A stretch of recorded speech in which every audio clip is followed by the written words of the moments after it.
Bienvenidos nuevamente al espacio de Proyecto Orión y en esta oportunidad, como ya es tradicional, un conversatorio de todos los lunes.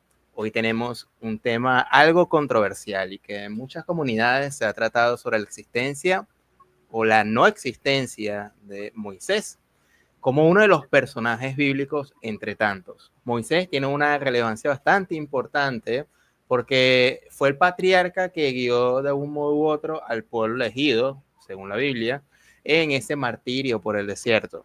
Pero, ¿qué pruebas históricas tenemos de esa existencia y si realmente esto ocurrió? Si todo este relato ha sido un invento o hasta qué punto. Antes de entrarnos al tema, vamos a dar la bienvenida. En esta oportunidad tenemos nuevamente a William Matamoros, del cual ya participó un lunes pasado con Salim y un conversatorio con David sobre distintos temas. En esta oportunidad lo traemos a colación porque él hizo un video al respecto y queremos compartir esto. William, bienvenido. Hola muchachos, ¿cómo están? Hola Excelente. David, mucho gusto volverte a ver nuevamente. Gracias Simón por Igualmente. hacerme la invitación también. Sí. Muchas gracias. Bueno, y David, como ya tenemos a costumbre, lo traemos aquí los lunes. Bienvenido, David. Muchas gracias a los dos. Gracias. Un gran abrazo para William, para Simón. El agradecimiento de siempre por estar aquí tratando de exponer las cosas que investigamos y tratar de intercambiar información, pareceres, que es lo más importante para generar esta revisión alternativa que siempre estamos tratando de llevar adelante. Sí, bueno, lo he querido traer como al canal, ya que David al principio se abrió también al tema de compartir ideas y eso también inevitablemente iba a traer debates, pero un debate bastante ameno sobre ciertos temas y quería comenzar con el tema de Moisés. Para hacer cierto tipo de preguntas, de alguna manera William dar sus investigaciones, también David dar las investigaciones y ver hasta qué punto puede ser coherente la narrativa o que no, o qué punto ya se va dividiendo la cuestión. Entonces voy a comenzar con una pregunta, voy a comenzar con William y después con David, y así poco a poco vamos a ir avanzando con la temática. Entonces la primera pregunta para ambos, en este caso para William, sería: ¿por qué poner en duda la existencia de ciertos personajes bíblicos? O en tu caso, William, no hay que ponerlos en duda, sino que darlos por hecho de que existieron, como moraleja, como realidad. ¿Cómo llevas ese tema más que todo en el Antiguo Testamento y también en el Nuevo? Bueno, mira, no sé si se me escucha bien. Sí, perfecto. Sí, perfecto. Ok, pienso de que ¿por qué poner en duda la existencia de ciertos personajes bíblicos? Primeramente, lo que hay que entender es que la Biblia es una recopilación de documentos mucho más antiguos. Entonces, ellos lo que hacen es poner a sus personajes los nombres de su gente, pero usando la información de personajes de otras civilizaciones, como por ejemplo la civilización sumeria. En este caso, hay algo que es curioso. Los sumerios fueron copiados por los acadios por los babilonios, y Israel en su paso por Babilonia, cuando fueron esclavos de los babilónicos, tomaron mucha de esa información que no era ni siquiera babilónica, era acadia, y los acadios la habían tomado de los sumerios. Entonces, lo que hacen es formar o crear su propia historia usando sus propios personajes. En este caso, podemos ver de que hay muchos paralelos, como por ejemplo cuando se habla de Noé, el personaje de Noé. Sabemos que en la cultura sumeria no se hablaba de Noé, pero había un personaje que hizo las mismas cosas a las cuales se le adjudicaron a Noé. Entonces, ese es un pequeño ejemplo del por qué no deberíamos tomar por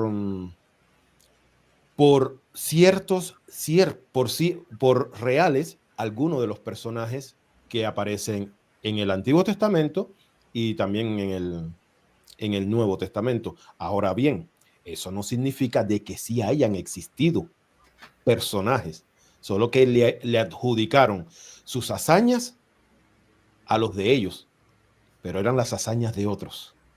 Es a lo que me quiero referir. David, tu turno. Es decir, ¿es necesario poner en duda la existencia de estos personajes bíblicos o hay que darse por hecho de que existieron? ¿Cuál es la información que maneja al respecto? Bueno, yo coincido en gran parte con William de todo lo que expuso, porque pienso que es tal cual como, eso es una opinión mía, ¿verdad? Fuera de lo que nosotros manejamos como información. Lo que William expuso es que es una saga de acontecimientos que se van proyectando en otras culturas con otros nombres, pero son los mismos acontecimientos, ¿verdad? Las mismas epopeyas, porque hay muchas epopeyas ahí. Entonces, pienso que sí, son documentos muy antiguos, ¿verdad? Que de repente fueron transcritos en diferentes épocas, pero con las mismas historias y con personajes diferentes haciendo la misma cosa. Es lo que creo que es lo que William expuso y yo coincido plenamente con eso, ¿verdad? Y todo viene de las primeras civilizaciones que en teoría son los sumerios, ¿verdad? Ahora, para abordar un poco el tema de cada conversatorio, de cada tema, a mí me surgen siempre preguntas, ¿verdad? Y en este caso de Moisés, me surge la gran pregunta, ¿por qué se ocultaron tanto esos documentos o están hasta ahora, están ocultados los documentos que muestran la historia? Pues son muchos documentos. ¿Hay una repetición? No, tranquilo. ¿No? ¿No hay? No. ¿Me escuchan bien? Perfecto. Perfecto. Entonces, ¿por qué se ocultaron todos estos documentos y hasta hoy día siguen ocultos? Muchos de esos documentos están ocultos en las catacumbas del Vaticano, ¿verdad? En los sótanos del Vaticano. O por lo menos eso es lo que dicen, ¿verdad? Después, ¿qué dicen esos documentos? Por eso no pueden ser puestos a la luz. No se pueden mostrar a la luz pública, no se pueden desclasificar, ¿verdad?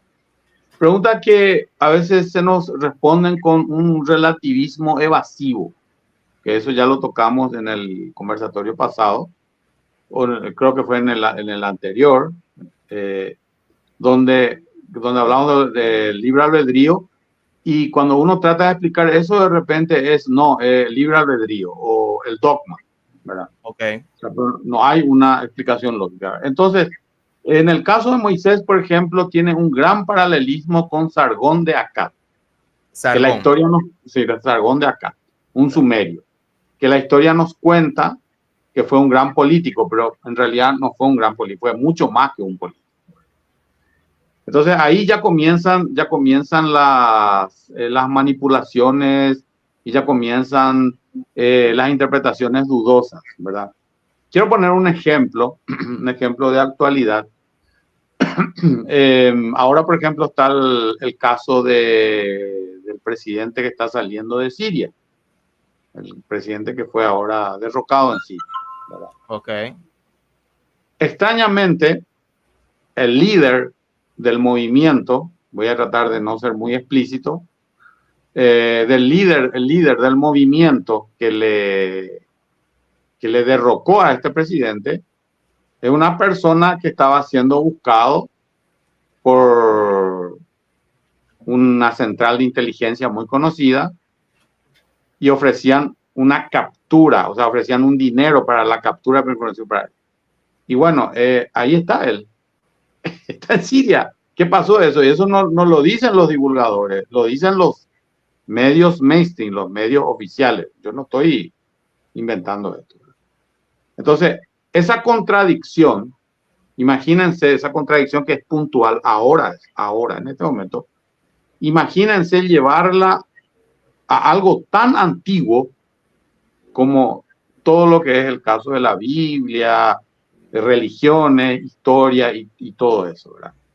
Si hoy puntualmente ocurren estas contradicciones, ocurren de repente, siendo que el mismo medio que decía que se ofrecía una cierta, una cierta cantidad de dinero por información sobre esta persona, ahora lo está presentando como un héroe de liberación, el mismo medio, ¿verdad? Y esas son cosas que nos tienen que llamar la atención. Y si eso nos llama la atención hoy, imagínense qué clase de manipulación nosotros estamos arrastrando de tiempos inconmensurables, ¿verdad? No sé si se entiende el ejemplo que quiero exponer, ¿verdad? Entonces, a partir de ahí, el paralelismo entre Sargón y Moisés es algo que supongo que vamos a ir tocando dentro del programa. Es algo demasiado, demasiado extraño, raro y puntual. Ok, vamos, aquí ya dan dos alternativas distintas. Yo quisiera ahora hacer la segunda pregunta hacia David nuevamente, para terminar ahora con William. La segunda pregunta sería, de alguna manera, ¿cuáles serían los fundamentos entonces? Ya ustedes dos han dado ciertos argumentos. William dio quizás el tema de el apropiarse de alguna forma el tema de los sumerios. Me estás aquí hablando ahora, David, con el tema de Sargón, pero ya más específicamente, David, ¿cuáles serían los fundamentos para basarnos en el tema del falso Moisés? Bueno, es lo que decía un poquitito, ¿verdad? Es difícil fundamentar cosas, como este ejemplo que puse de este líder que ahora hizo esa liberación, ¿verdad?, de ese país. Es difícil fundamentar cosas si hoy no podemos fundamentar cosas tan puntuales. ¿Cómo vamos a fundamentar con ese secretismo, primeramente, ¿verdad? Con ese secretismo que hay en base a los documentos? Es muy difícil fundamentar. Uno puede decir, sí, fulano, un historiador oficial reconocido por tal estamento mundial, dice. Y está bien, dice, ¿verdad? Pero ¿dónde están las pruebas? ¿Dónde están los documentos de donde él saca eso? Iba a decir documento histórico. ¿Y dónde están esos documentos? ¿En qué lugar físicamente en el planeta están esos documentos?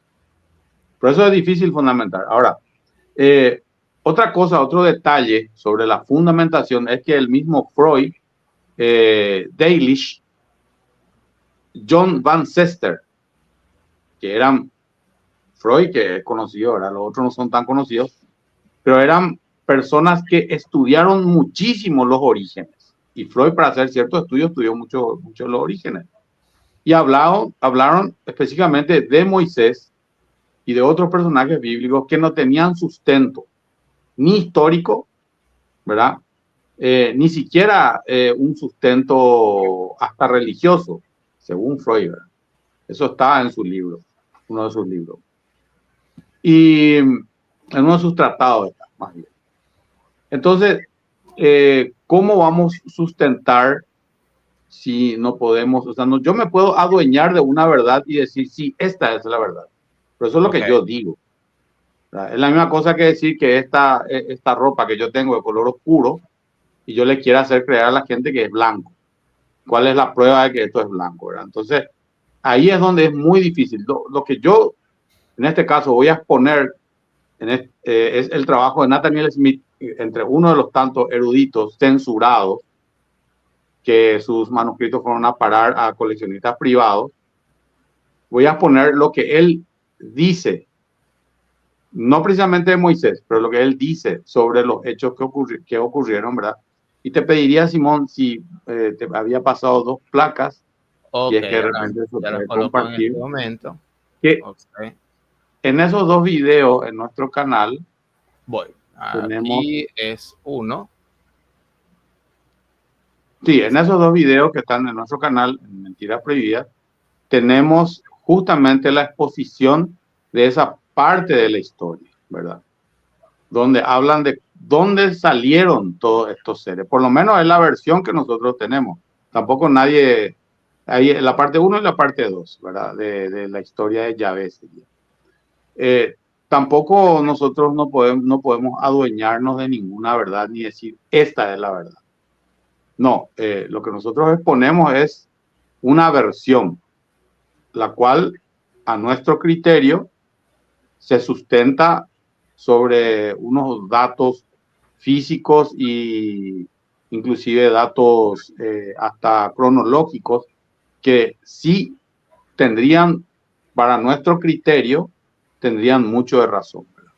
Entonces, eso es lo que podría exponer sobre la fundamentación, que es muy difícil, pero cada uno expone lo que cree que se fundamenta mejor según la opinión que le convence. Entonces no sería como que una demostración absoluta, pero sí un acercamiento como una investigación de lo que podría ser o lo que podría haber pasado en un relato histórico. Entiendo el punto, David. Bueno, William, claro. Pasamos a ti a la segunda pregunta, te la hago nuevamente. ¿Cuáles serían los fundamentos para de repente cuestionar o ver si hay un falso Moisés en este tema? ¿Cuáles serían los fundamentos para hacer ese cuestionamiento?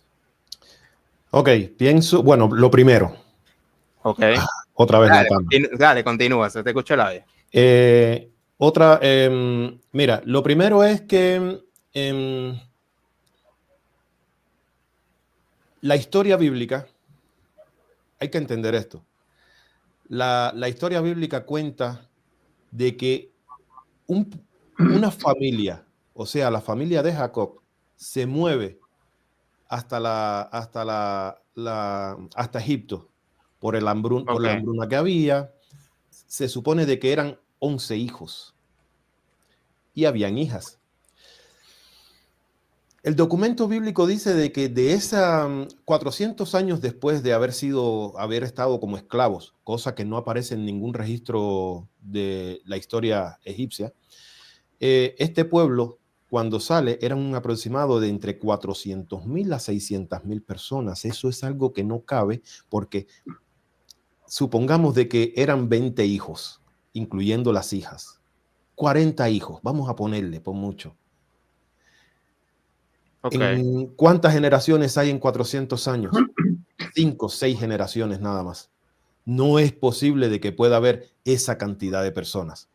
Eso es lo primero que hay que empezar a analizar. ¿Cuánto desierto hay detrás de esta pequeña historia?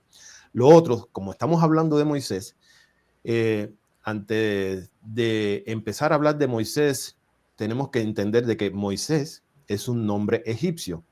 ¿Por qué? Porque Moisés era egipcio, así como todos los que salieron de Egipto, ninguno era israelita.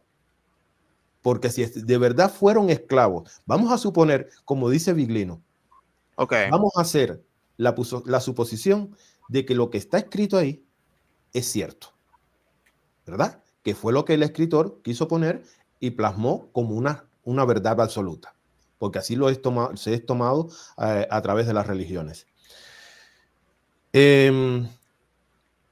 Ninguna de esta gente eran israelitas, todos eran egipcios. Después de 400 años no habían israelitas, solo eran egipcios. Entonces, el nombre de Moisés, por ser egipcio, significa nacido. Es un nombre parcial. ¿Por qué? Porque normalmente los tipos de nombre en el antiguo Egipto provenían de sus dioses, como por ejemplo Ramsés. El otro era, por ejemplo, Tutum-Es. A ver si me van entendiendo. Moisés, sí. Aunque no significa nada, es Moses. Y esto es en el español se le llama teóforo, que es un nombre propio que contiene el nombre de un dios o divinidad, tanto para servir como un nombre sacro, como para invocar también a la protección del mismo para la persona que lo lleva puesto. Moisés, Mes, lo que realmente Moisés no significa nada.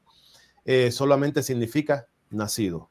Miremos la historia de Moisés y vemos de que toda esta historia tiene más que todo simbologías. Un niño que es lanzado al río y es rescatado por la hija del rey o del faraón.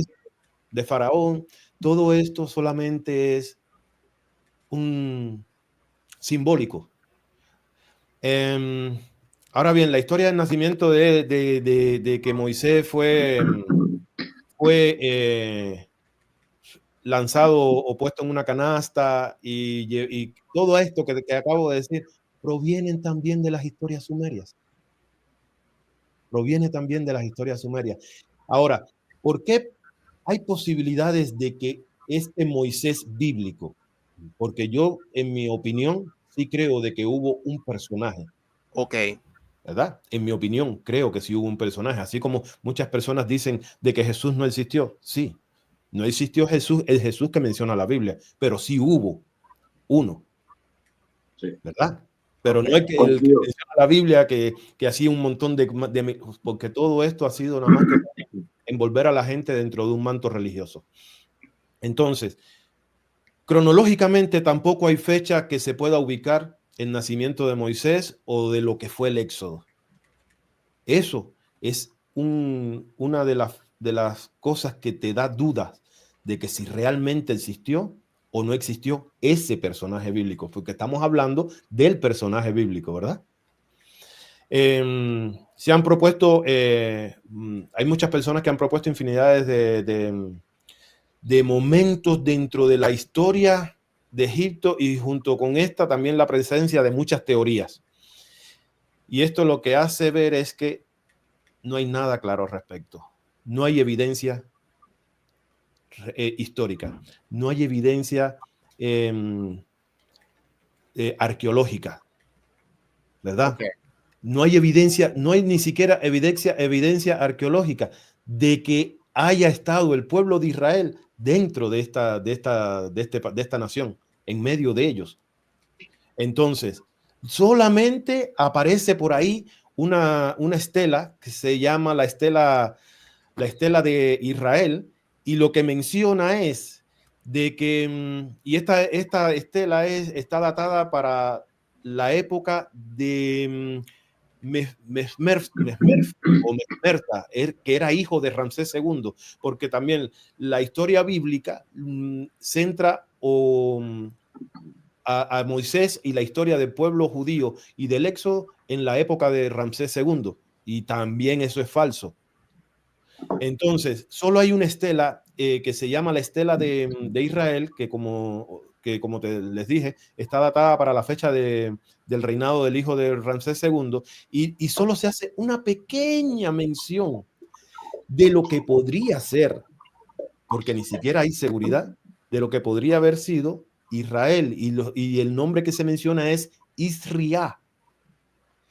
Okay. Y por ahí hay quienes dicen de que esta mención está haciendo que este nombre está haciendo una mención a la presencia del pueblo de Israel, que no hay evidencia, como les digo siempre, y que lo que sí dice es que había un pequeño pueblo en las afueras de Egipto y que fue aniquilado por el ejército egipcio, ¿verdad?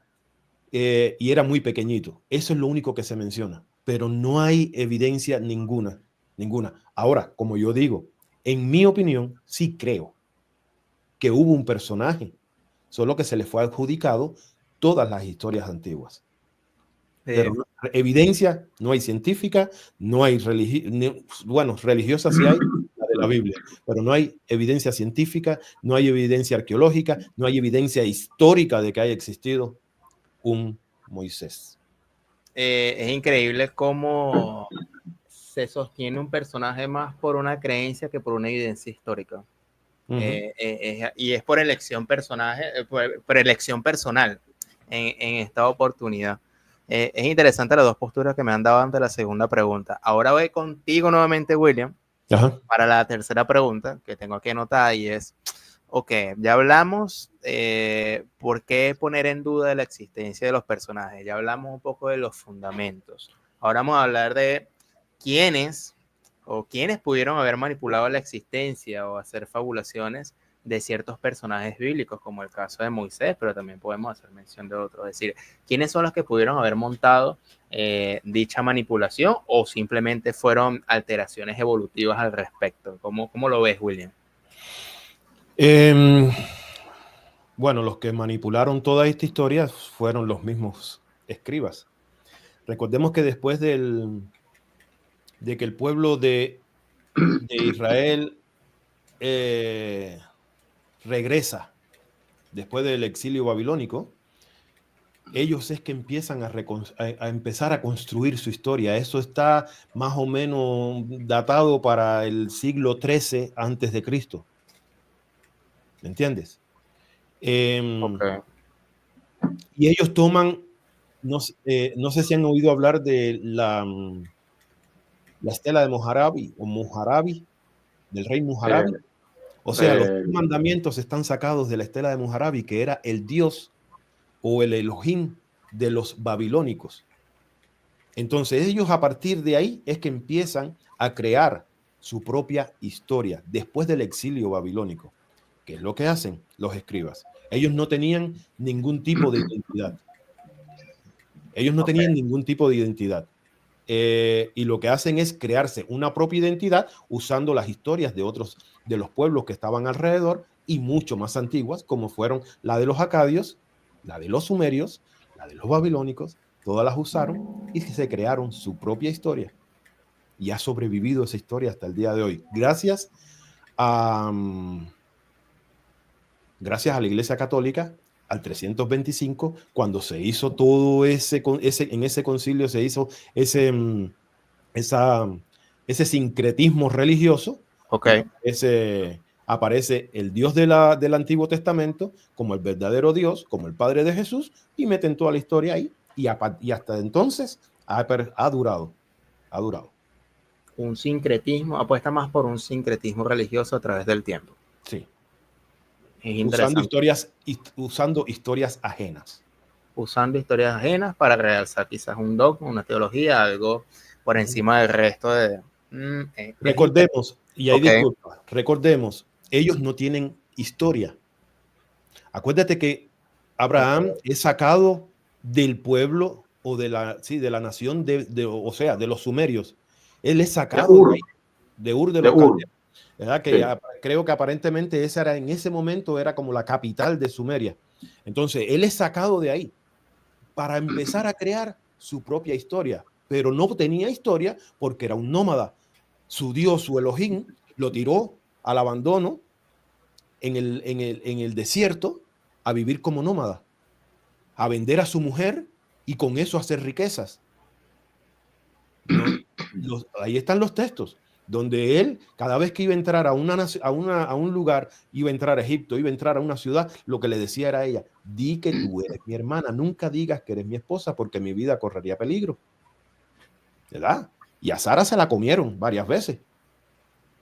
Y a cambio recibía él, cuando Jehová venía y castigaba al faraón o al rey de la ciudad por haber tomado a Sarai en ese momento, Jehová, el faraón o el rey premiaba a Abraham con vacas, con ovejas, o sea, era un premio. Y entonces ellos comienzan a hacer historia o a crearse una historia a partir del éxodo, de la salida, ¿verdad? Y empiezan a usar, en caso de que fuese verdad, en caso de que hubiese habido un éxodo y en caso de que fuese la cantidad que ellos dicen que eran, que cuenta la historia, ellos empiezan a crearse la historia después del éxodo, después del exilio de Babilonia. Fíjate algo interesante. Ibas a terminar tu comentario y te estabas olvidando de este punto interesante que básicamente le diste la vuelta o ampliaste mucho más el punto.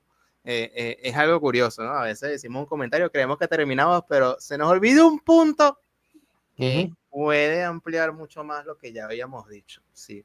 Me gustó ese último dato que diste, William. Fíjate, ahora te repito la pregunta, David.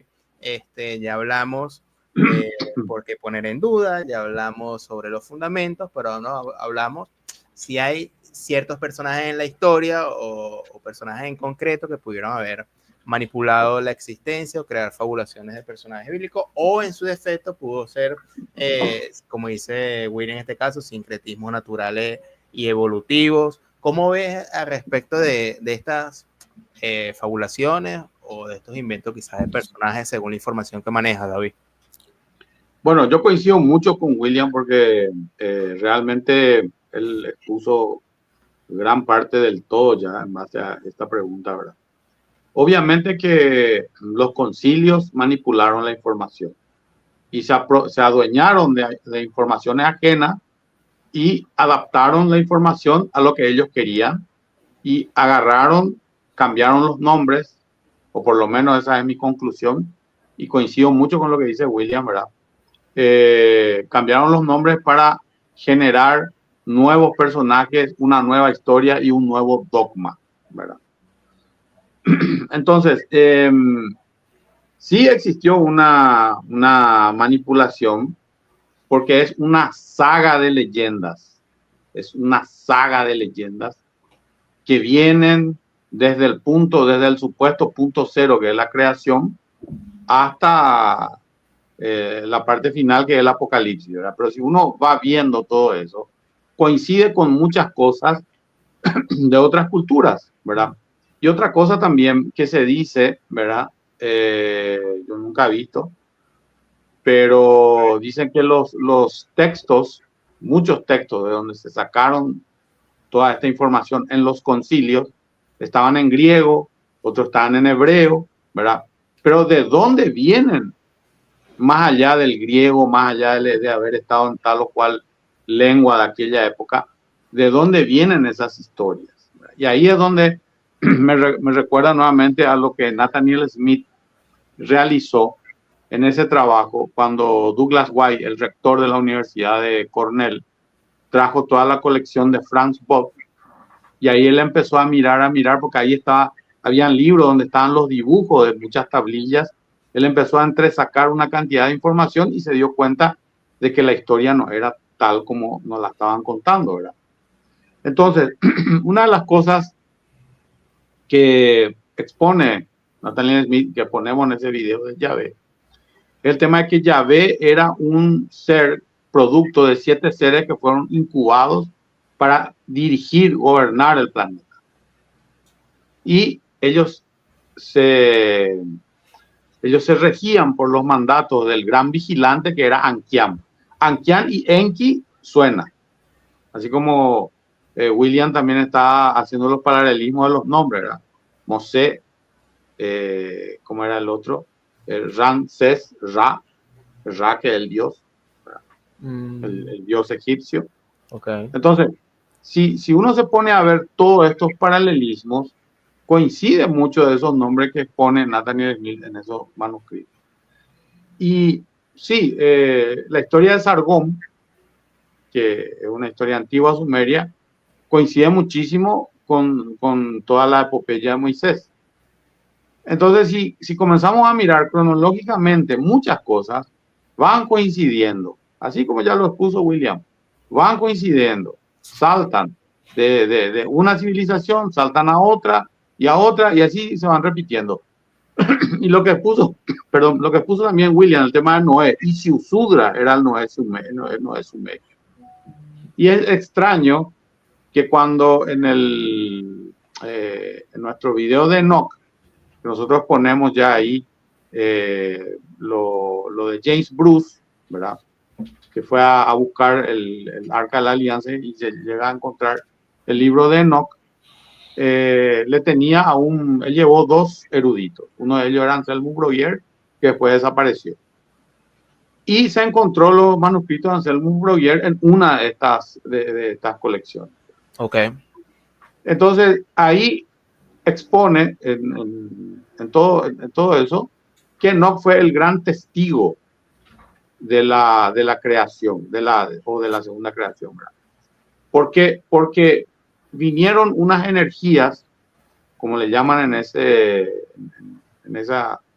trabajo de Anselmo Breuer, le llaman los seres de luz o la tierra flotante.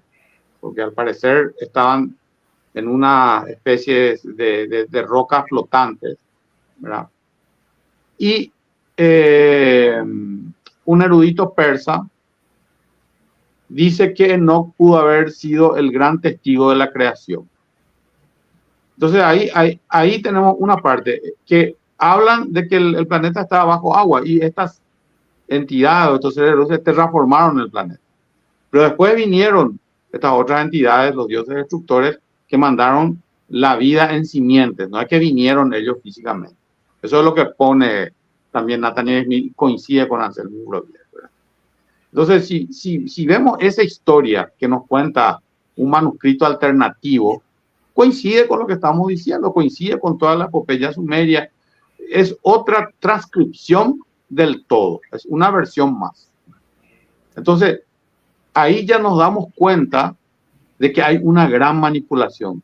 ¿Quiénes manipularon? Y los escribas, porque de repente había consejeros de los reyes que ni siquiera sabían leer ni escribir. Eran los escribas que sabían transmitir y plasmar eso en documentos. Entonces, ahí es donde está el punto de inflexión de todo esto. Y que tenemos que tratar de ser muy objetivos en ver, en ver exactamente dónde está el punto de quiebre y manipulación. Ok. Toma agua. Mientras que toma agua, David, vamos a saludar a las más de 180 personas que nos escuchan. Primera vez que llegamos a eso bien, sabemos que este tema de los patriarcas, de la existencia o no del tema de personajes bíblicos le llama bastante la atención a las personas. Y traer dos puntos de vista como que también les llama la atención. Me hizo acordar un texto en la Biblia, David, de Jeremías 8:8, que dice así: como dicen, nosotros somos sabios y la ley de Yahvé está con nosotros. Ciertamente la han cambiado en mentira la pluma mentirosa de los escribas. Yo creo que William una vez me comentó, si no era esto de vivo, fue en la entrevista que tuvimos tú y yo en tu canal. Podría ser como que un comentario corto al respecto, porque esto puede ser algo revelador, William, este texto, de que en la misma Biblia se habla de cierta manipulación de los textos y un profeta lo denuncia a los mismos autores de la ley que se le acredita cierta verdad absoluta de Génesis al Apocalipsis. ¿Qué puedes comentar respecto rapidito de este texto? Bueno, hay algo que es curioso. Ajá. Hoy tú, David y yo estamos hablando de este tema. Y si algún religioso aparece y nos escucha, va a decir, sí, pero es que Jeremías 8:8 dice que la pluma mentirosa de los escribas, que bla, bla, bla. Pero sin embargo te toman todo lo escrito como una verdad absoluta. No hay ahí como una no sé cómo decirlo, no sé cuál es la palabra que podríamos decir. Contradicción, disonancia cognitiva. O falsa moral, porque si sabes de que ahí está escrito mentiras por la misma pluma de los escribas mentirosos, entonces ¿cómo tú vas a decir que esa es la palabra de Dios? Coño. Escrita por tu dedo, ¿verdad? Entonces, claro que sí. Ellos sabían que lo que estaban escribiendo, o el profeta sabía que lo que aquellos estaban escribiendo era mentira. Lo denuncia, ¿verdad? Y lo deja ahí. Ok. Ahora, actualmente las religiones no te tocan eso solamente cuando es por conveniencia. Nada más. Y tú que hiciste ahí un saludo a los déjame 180 personas. Sí, el atrevimiento. Hiciste un saludo ahí a las más de 180 personas que hay. Yo quiero saludar específicamente a Jonier. Él es compañero mío de trabajo y hace días está siguiendo los canales de nosotros, ¿verdad? Un saludo, Jonier.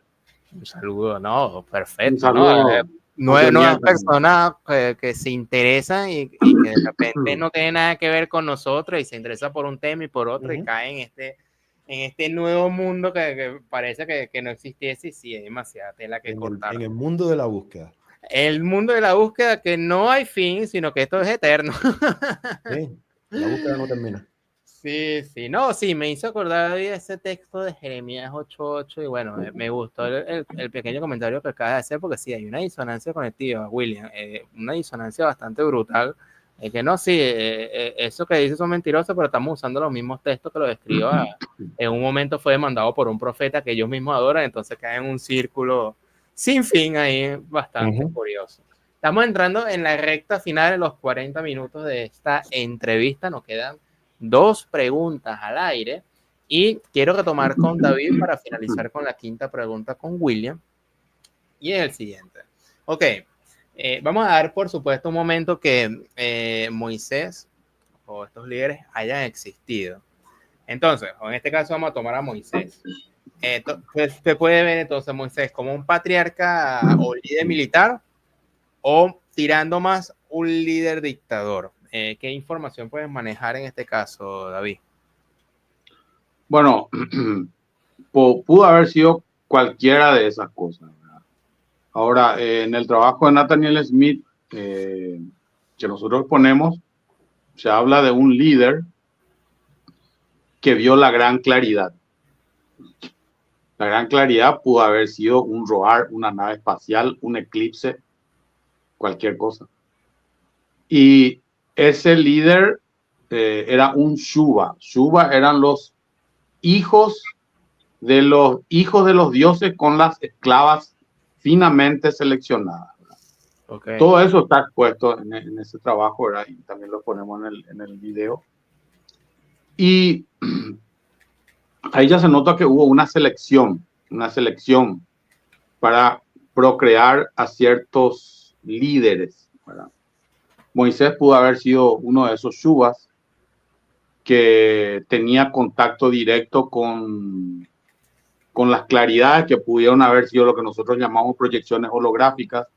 Esas proyecciones holográficas pudieron haber sido sensitivas, eso no sabemos. Pero sí eran líderes que debajo de ellos ya estaba el pueblo, o sea, ya estaba la masa. Así como comentó William, no hay forma de que en generaciones se reproduzcan de tal manera teniendo en cuenta la cantidad que eran en el origen, ¿verdad? O sea, ni los conejos no hacen eso. Que se reproducen en masa, ¿verdad? Entonces es imposible. Y yo creo que sí, que ahí en ese contexto que nosotros exponemos, Moisés fue una especie de líder que estaba directamente, el pueblo está directamente a cargo de él, ¿verdad? Y encima de él estaba ya los sacerdotes o ya estaban los mayores, ¿verdad? O ciertos líderes principales. Entonces, más bien me atrevería a decir que Moisés era una especie de, según el texto de Smith, un Shuba, un hijo del hijo, o sea, hijo del hijo de un dios, ¿verdad? Que se cruzó con una esclava, una mujer esclava finamente seleccionada. Eso es lo que yo podría entender. Ok. Ahora veamos la misma pregunta en la postura de la investigación de William. En este caso sí parte del hecho de que Moisés pudo haber existido, William. Entonces, ¿lo ves más como un líder militar o un líder dictador o como un profeta? En este caso, como lo quiere pintar de Israel, o una mezcla entre los tres. ¿Cómo lo llevas en la investigación, William? Ok, vamos, como este es el suponiendo de que es real. Vamos a hacer de cuenta de que es real. Supongamos de que es real. Que si fue un líder militar, un patriarca o un dictador, creo que más que todo solo fue una marioneta de su Dios.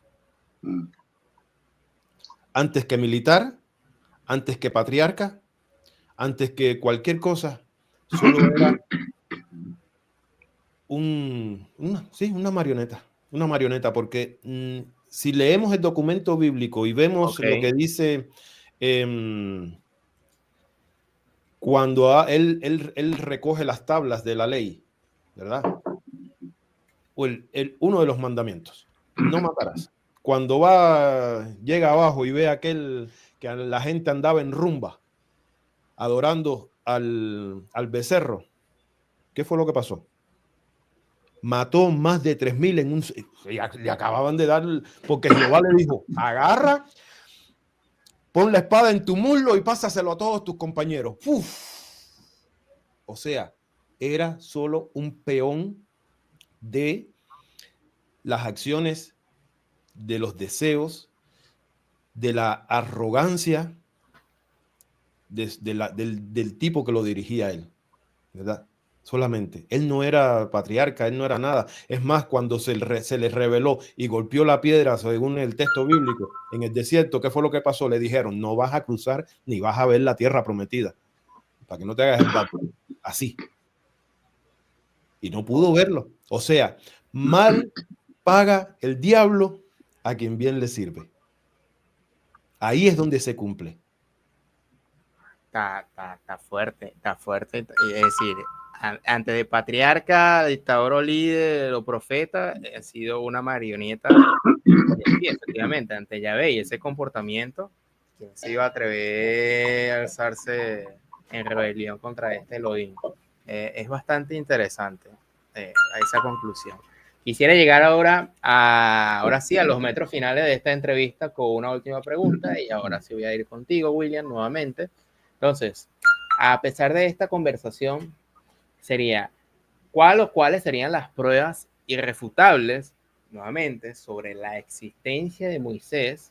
¿Y cuáles son las pruebas que de repente nunca haya existido? Es decir, ¿cuáles son las pruebas en contra y cuáles son las pruebas en pro de la existencia de Moisés? Aunque ya lo habías adelantado un poco, si quisieras profundizar más al respecto, William. Bueno, pruebas de que haya existido así tal y como lo cuenta el documento bíblico, está un poco difícil, pero supongamos que el contacto en el monte Sinaí,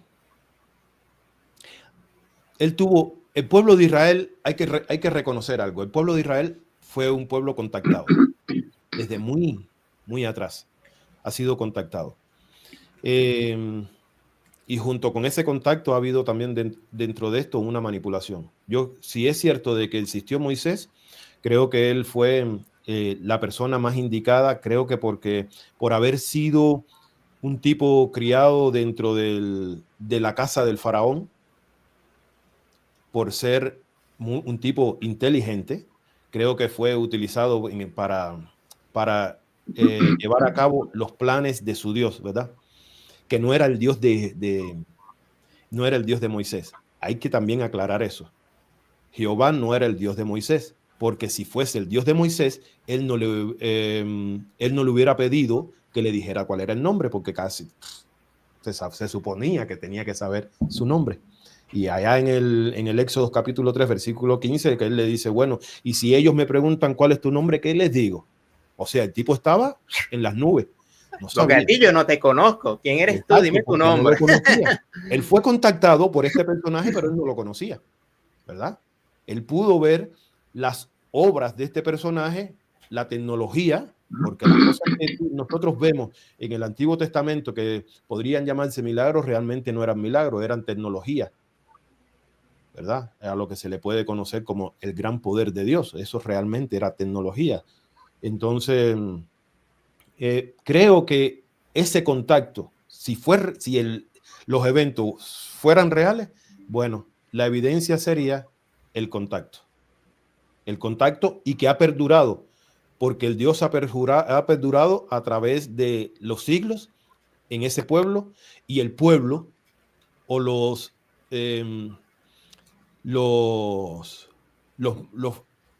líderes religiosos actuales de Israel siguen creyendo de que Moisés es real. Entonces, es porque hubo un contacto, hubo alguien que recibió ese contacto y los guió. Esa podría ser el hecho o el evento de que podría uno decir, sí, fue real. Ahora, que no fue real, bueno, como lo dije anteriormente, no hay ninguna evidencia histórica y peor, arqueológica, porque 40 años en un desierto dando vueltas en círculo, algo debería haber quedado, alguna huella, algún registro debería haber quedado. Es más, dicen de que él abrió el mar Rojo. Tú y yo sabemos de que no fue así porque él pasó por un, si fue real, pasó pero por un mar de cañas, o sea, por un pantano. Ah. Lo que pasa es que hay que hacer la historia más magnífica, ¿verdad? El tema de, o la historia de que Moisés abrió el mar Rojo, esto todo sale de la idea sacada de un papiro antiguo de aproximadamente del siglo XVII o XVI antes de Cristo, que habla sobre un mago que existió en Egipto, que en cierto momento abrió las aguas de un estanque para poder sacar la joya de una de las princesas o de una de las mujeres que trabajaban para el faraón, a la cual se le había perdido. Pero este hecho lo convirtieron, como te digo anteriormente, lo convirtieron en algo majestuoso, magnífico y milagroso, muy conveniente para la historia del pueblo, ¿verdad? Porque, como dije al principio, los textos bíblicos fueron escritos aproximadamente en el siglo 8 antes de Cristo.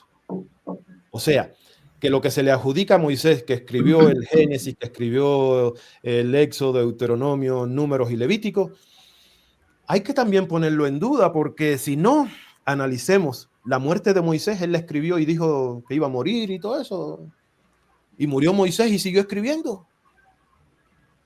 Ok. Comenzaste con una palabra interesante, es que si esto fuera verdad, si ese condicional, yo creo que los condicionales nos podría salvar como humanidad de bastantes guerras. Es decir, porque eso de alguna manera no nos ata a un enamoramiento pasional ante una historia, y precisamente el inicio de guerras y conflictos es por un enamoramiento pasional de que nuestra historia o una historia que nosotros creemos es absolutamente verdad, distinta a la historia de otro pueblo. Si todos comenzaríamos con, si de repente esta historia fuera cierta, esto y aquello, y de alguna manera nos evitaríamos quizás ese entronconazo que hasta ahorita vivimos pleno siglo XXI y todavía las mismas guerras que se están de alguna forma relatando en la Biblia de los inicios de la misma. Entonces, bueno, me salí un poquito del tema, pero quería hacer ese énfasis con esa palabra, ese condicional que me llama bastante la atención para salvar ciertos conflictos. David, la última pregunta nuevamente para ti, en este caso.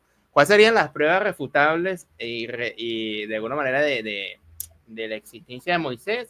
Y también quizás las pruebas en contra de la existencia de Moisés, haciendo un poco aquí abogado del diablo. ¿Cómo manejar esta información o qué información maneja al respecto, David, respecto a Moisés? Bueno, ahí yo creo que William puso ya el broche de oro para el caso de Moisés. El mago abrió un estanque, no el Mar Rojo.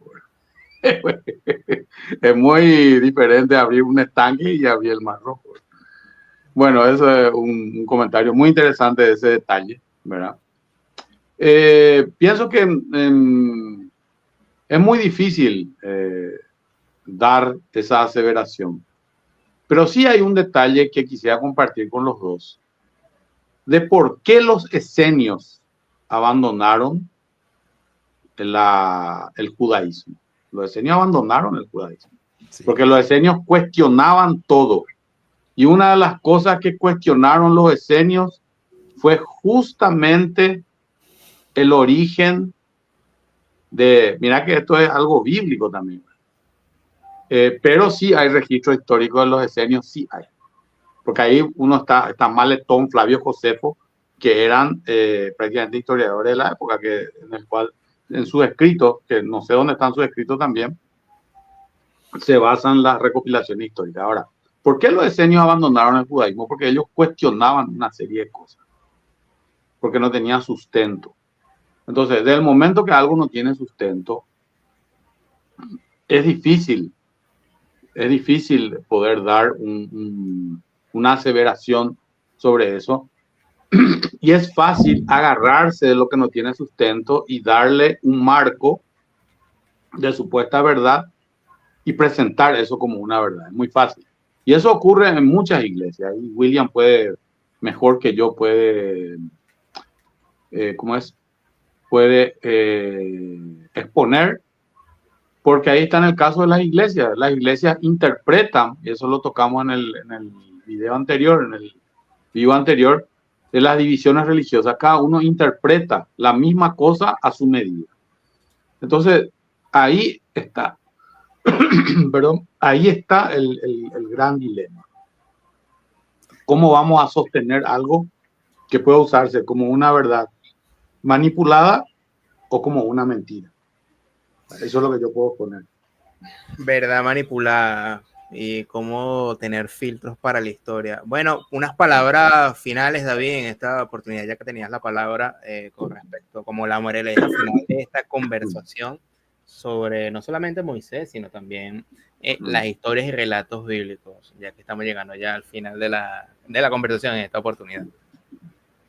Y bueno, creo que en gran medida coincidimos con William, aunque es muy difícil sustentar muchas cosas. Hasta una parte que dijo William que me gustó mucho fue que hasta el mismo Jesús pudo no haber existido, pero sí existió un personaje, ¿verdad?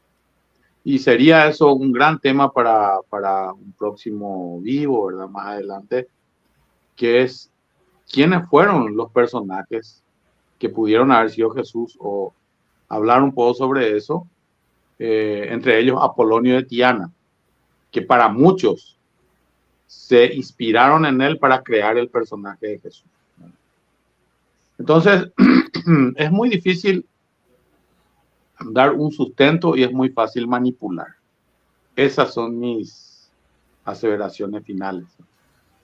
William, unas últimas palabras como moraleja o mensaje ya después de esta conversación, no solamente sobre Moisés, sino también de los relatos bíblicos, de los personajes, de lo que sí, de lo que no. ¿Cómo puedes desarrollar esa idea? Bueno, creo de que lo primero que debemos hacer cuando vamos a leer el documento bíblico es usar el filtro de la inteligencia, ¿verdad? Y no tragar entero, solo porque mi pastor me lo enseñó y me dijo de que era así. Y como el pastor está en un lugar en eminencia, yo creo que él tiene la verdad porque él estudió. No, tenemos que usar nuestro filtro, no tomar todas las cosas como reales. Tú sabes que yo estoy más o menos escuchando y viendo algo sobre, estudiando un poquito lo que es la Cábala. Y la Cábala toma los textos como una analogía para el interno. Porque ellos, según la Cábala o el Zohar, se cree de que todos estos textos fueron escritos para esconder una información que realmente está dentro del hombre. Hay nombres que aparecen dentro del texto bíblico que son conformes a ciertas cosas de nuestro cuerpo. Como por ejemplo, cuando dice de que Jacob le puso nombre al lugar donde recostó su cabeza, le puso Peniel, Pineal. Cuando se habla de los hemisferios, o sea, la dualidad, el hemisferio derecho y el hemisferio izquierdo del cerebro. Entonces, también hay que entender, lo que pasa es que a nosotros nos metieron el libro como un hecho real, pero puede también, porque hay que tomar las diferentes alternativas, y para eso está la investigación, puede ser que también hayan escondido un mensaje para el hombre dentro del libro y tuvieron que usar las historias antiguas de otros pueblos, de otras naciones, para poder esconder ese mensaje que ellos querían. Un mensaje que en principio era para ellos nada más. Y que por suerte hoy hay hombres, sobre todo aquí en Latinoamérica, que han entrado dentro de este mensaje, como lo es Mario Sabán, como lo es Ahabat Ben Shabbat, paisano tuyo, como lo son otros, y están revelándolo. Y depende de nosotros si queremos seguir escudriñando y aprendiendo y tomar, como dijo Pablo, otro que también... Pero bueno, hay muchas cosas buenas de Pablo si de verdad lo que está escrito es real. Y dijo, tómalo todo, desecha, pero solo agarra lo que tú creas que es bueno y lo demás, deséchalo, ¿verdad? Escucharlo todo, retén lo bueno y lo malo, deséchalo. Entonces, no tomar todas las cosas como reales, pero tampoco lo deseches todo, porque el rechazar es una acción negativa de la inteligencia.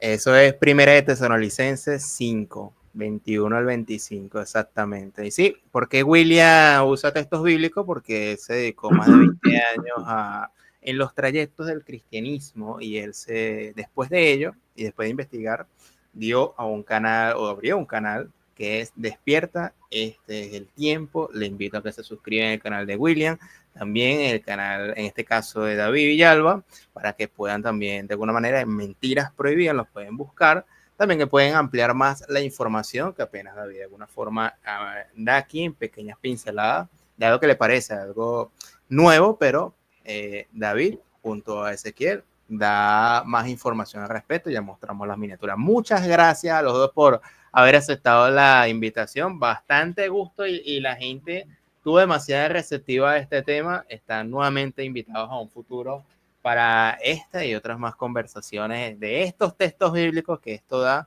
para años y años de conversación. Así que muchas gracias por aceptar la invitación, y nos vemos en una próxima oportunidad aquí en Proyectorio. Hasta pronto.